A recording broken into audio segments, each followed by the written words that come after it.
नमस्कार दोस्तों, मैं मोहम्मद मोहसिन और मेरे YouTube चैनल पर आपका स्वागत है। कारोबारी धीरू भाई अंबानी की कहानी किसी परिकथा की तरह ही लगती है।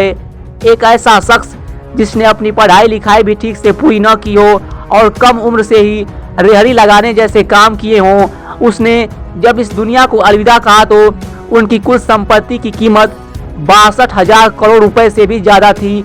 धीरू भाई अंबानी की कहानी हर उस शख्स के लिए प्रेरणा की कहानी है जो कि खुद को गरीबी से निकालकर कामयाबी की मंजिल तक पहुंचना चाहता है। धीरू भाई अंबानी ने अपनी ज़िंदगी में कारोबार में न जाने कितनी बार जोखिम उठाए, लेकिन हर बार वे आगे बढ़े। उन्होंने सफलता को हासिल करने के लिए कभी जोखिम की परवाह नहीं की। धीरू भाई अंबानी का सफ़र बड़ा ही दिलचस्प रहा है। उन्होंने कभी 300 रुपये पर पेट्रोल पंप पर नौकरी की थी और बाद में देश की सबसे मूल्यवान कंपनी खड़ी कर दी। धीरू भाई अंबानी के जीवन में कई उतार चढ़ाव रहे हैं। आइए जानते हैं इनके जीवन की और रोचक बातें जो शायद आप नहीं जानते होंगे। धीरू भाई अंबानी का जन्म 28 दिसंबर 1932 को गुजरात के जूनागढ़ जिले के एक छोटे से गांव चोरवाड़ में हुआ था। वह 4 भाई बहन थे। उनके पिता एक शिक्षक थे। कहते हैं कि उनका शुरुआती जीवन काफ़ी परेशानियों से भरा रहा था। उनके परिवार को हमेशा आर्थिक तंगी का सामना करना पड़ता था और इसी वजह से धीरू भाई अंबानी को अपनी पढ़ाई भी छोड़नी पड़ गई थी। कहते हैं कि धीरू भाई अंबानी अपने शुरुआती जीवन में फल बेचने का काम करते थे। हालांकि उन्हें यह काम ज़्यादा पसंद नहीं आया, जिसके बाद उन्होंने पकौड़े बेचने का काम शुरू किया, लेकिन इसमें भी उनका मन नहीं लगा। बाद में वह नौकरी करने के लिए मध्य पूर्व एशियाई देश यमन चले गए, जहां वह एक पेट्रोल पंप पर नौकरी करने लगे। वहां उन्हें बतौर तनख्वाह 300 रुपये प्रति माह मिलते थे। हालांकि उन्हें यह काम बहुत पसंद आया और अपनी मेहनत और काबिलियत के दम पर वह कुछ ही सालों में वह एक बड़े पद पर पहुंच गए, लेकिन बाद में वह सब कुछ छोड़कर वापस भारत आ गए। भारत लौटने के बाद धीरू भाई अंबानी ने अपने चचेरे भाई चंपक लाल दमानी के साथ मिलकर पॉलिएस्टर धागे का बिजनेस शुरू किया और साथ ही साथ मसालों का आयात निर्यात भी करना शुरू कर दिया।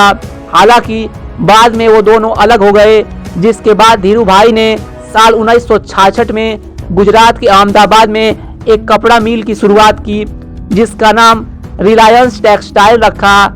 ये उनकी ज़िंदगी का सबसे निर्णायक मोड़ था। इसके बाद उन्होंने कभी पीछे मुड़कर नहीं देखा और आगे बढ़ते चले गए। धीरू भाई अंबानी ने आज़ाद भारत का पहला IPO लाने का विचार किया और 10 रुपये शेयर प्राइस पर 2.8 मिलियन शेयर का IPO पेश किया। इस IPO पर निवेशकों ने जमकर भरोसा जताया और यह 7 गुना ओवर सब्सक्राइब किया गया। निवेशकों को इसमें ज़बरदस्त मुनाफा भी हुआ। टेक्सटाइल कंपनी में कदम रखने के बाद अब धीरू भाई अंबानी अपने बिजनेस को और बढ़ाना चाहते थे। इस कारण उन्होंने telecommunication, telecom, information, energy, electricity, retail, infrastructure, capital market और लॉजिस्टिक्स तक कंपनी का विस्तार किया। धीरू भाई अंबानी ने साल 2002 के दौरान टेलीकॉम सेक्टर में कदम रखा। रिलायंस ने 600 रुपये में सिम और 15 पैसे प्रति मिनट बात करने की सुविधा दी। इससे पहले फोन से बात करने के लिए ज़्यादा चार्ज देने पड़ते थे। धीरू भाई अंबानी एक शानदार टीम लीडर के रूप में जाने जाते थे। कोई भी कर्मचारी इनके केबिन में आ सकता था, साथ ही कोई भी इनसे बात करके अपनी समस्या रख सकता था। धीरू भाई अंबानी सभी की समस्या सुनते और हल करते थे। निवेशकों को भी इन पर अधिक भरोसा था, जिस कारण रिलायंस के शेयर मिनटों में बिक जाते थे। कहते हैं कि धीरू भाई अंबानी जब दुनिया को अलविदा कहकर गए तब उनकी संपत्ति 62,000 करोड़ रुपए से भी अधिक थी। 1996, 1998 और साल 2000 में उन्हें एशिया वीक पत्रिका द्वारा power 50 most powerful people in Asia की सूची में शामिल किया गया था।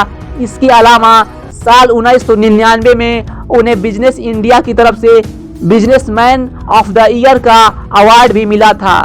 28 दिसंबर 1932 में धीरू भाई अंबानी का जन्म गुजरात के चोरवाड़ शहर में हुआ था। 1955 में धीरू भाई अंबानी ने कोकिलाबेन से शादी की थी। उनके 2 बेटे अनिल अंबानी और मुकेश अंबानी, 2 बेटी नीना अंबानी और दीप्ति अंबानी हैं। धीरू भाई अंबानी ने सिर्फ 10वीं तक पढ़ाई की थी। 2016 में इन्हें पद्म विभूषण दिया गया था। 6 जुलाई 2002 को धीरू भाई अंबानी का निधन दिल का दौरा पड़ने से हो गया था। तो दोस्तों, इस वीडियो में हमने आपको रिलायंस इंडस्ट्रीज के फाउंडर धीरू भाई अंबानी के बारे में बताया। तो दोस्तों, फिलहाल इस वीडियो में बस इतना ही। आपको ये इंटरेस्टिंग जानकारी कैसी लगी कमेंट बॉक्स में कमेंट करके जरूर बताएं। और दोस्तों, अगर आपको वीडियो अच्छा लगा तो चैनल को सब्सक्राइब कर दीजिए, वीडियो को लाइक कर दीजिए। हम फिर मिलेंगे एक नए वीडियो और एक नई जानकारी के साथ। और दोस्तों, हम फेसबुक पर भी मौजूद हैं, आप हमसे फेसबुक पर भी जुड़ सकते हैं। हमारा फेसबुक पेज है नो ऑल विथ मोहसिन। तो दोस्तों, हमें फेसबुक पर फॉलो कर लीजिए। नमस्कार, मैं मोहम्मद मोहसिन।